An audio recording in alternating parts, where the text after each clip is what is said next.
Hello, YTPC. Welcome back to another episode of Perkins Pipes. Got a curious hat on this time, and I've got the good old Centurion pipe that I made. There's a reason for both of those. They go together, and what we're going to talk about this episode. So, as always, let's get this guy lit. Let's get to talking.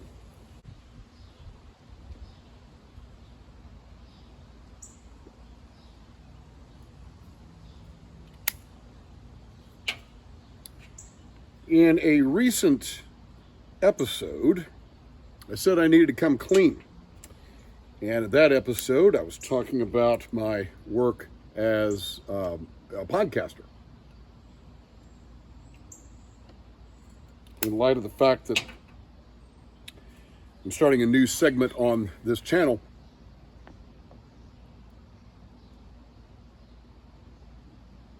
called the Briar Side Chat.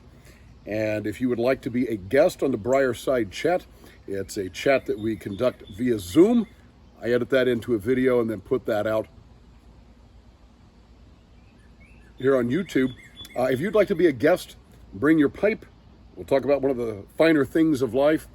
Shoot me an email. My email is in the description stuff here on YouTube. And as always, if you'd like this sort of thing, talking about pipes and the finer things of life, we invite you to click subscribe and join us in having some fun over here at Perkins Pipes.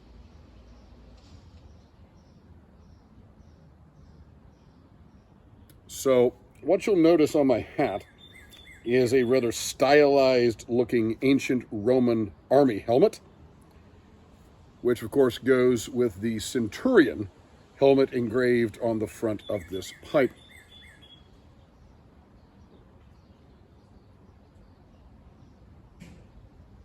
Now, I say I'm going to come clean about this. Actually, I think I may have mentioned this in another episode, but I haven't really talked about it, so we're going to get into talking about it today.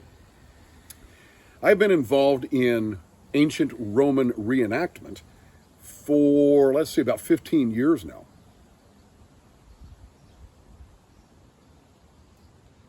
I don't know if you've ever been to maybe like a Renaissance fair or a Civil War reenactment or something like this where people dress in the uniforms and outfits and so forth of another era and another culture and really try to bring that back to life.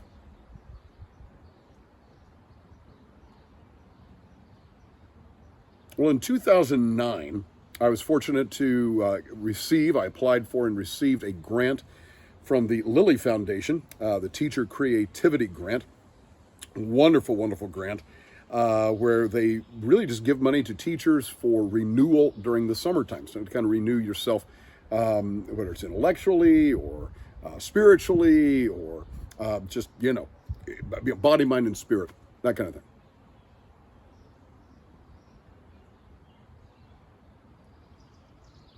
So my grant that I wrote was to get into Roman reenactment. And part of my grant money went to buying books about the ancient Roman army. I knew a lot already, but I needed to go much, much deeper.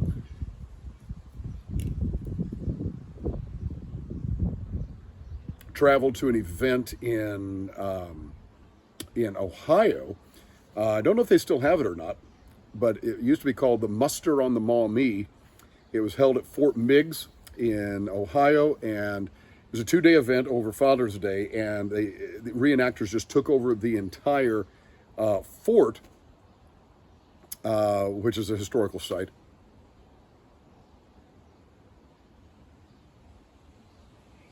And there was a Roman army group, there was a unit from Vietnam, there was a unit from World War II, there were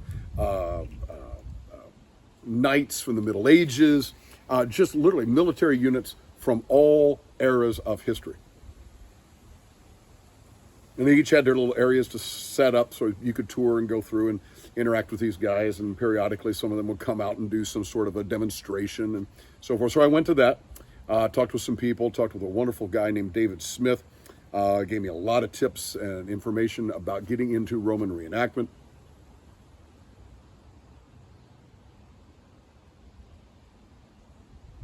And I ended up creating 3 personas. And I'll throw up a link here, maybe a picture of my website, which is simply called romanpersonas.com.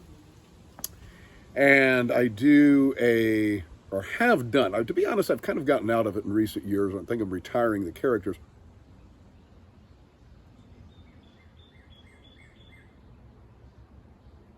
But there was, used to do Cicero, the Roman statesman, philosopher, writer from the 1st century BC.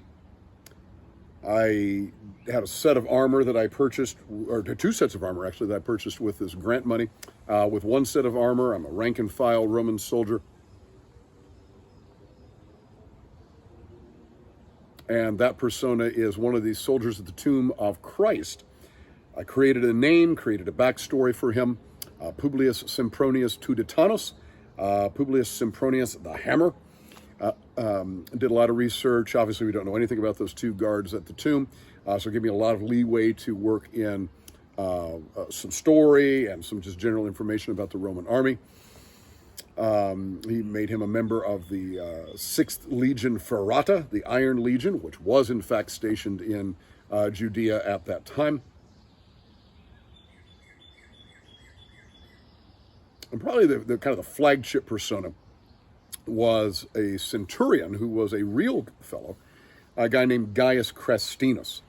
He was a centurion in the 10th Legion of Julius Caesar. Caesar's 10th Legion was really his favorite. This was a legion that fought in Gaul,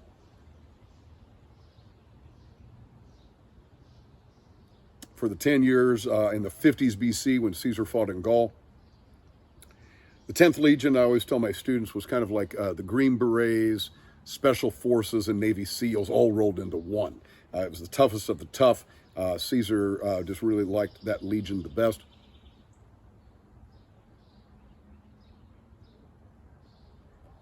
And a centurion was the highest rank of an enlisted man. Now, there are ranks above that. The commander of the legion, called a legatus, the commander of the entire army, called the dukes. And these were often senatorial appointed positions, and very often people who did not have previous military experience.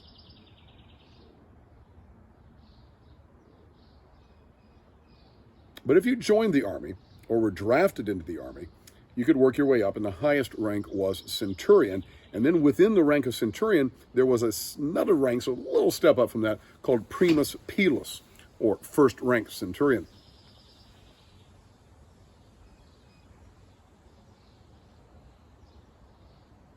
And that's who Gaius Crestinus was. Now, we really don't have a lot of information about centurions. People at that level, Caesar just didn't write a lot about them.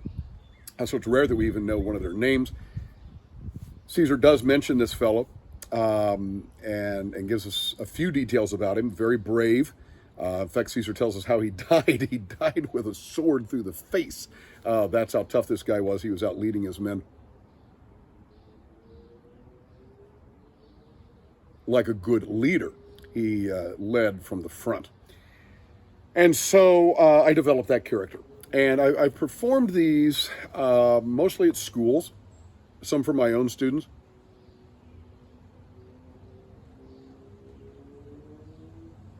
I presented at classics conferences, some churches, especially the Soldier at the Tomb of Christ.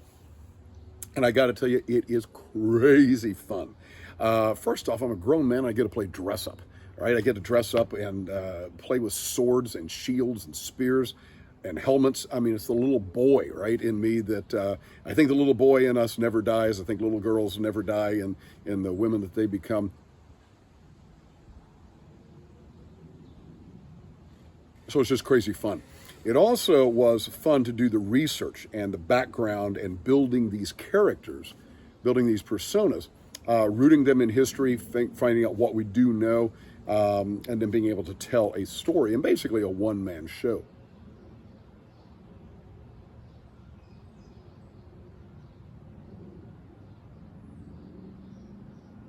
So while I really don't do that anymore, my wife would also often help me get dressed, and really it required effort. Required effort back in the day to get dressed in a Roman toga, certainly.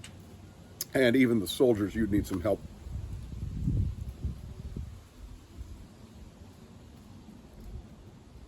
From a buddy, brother in arms, in getting some of the equipment on. And so she would help me do it. My children have helped me as well.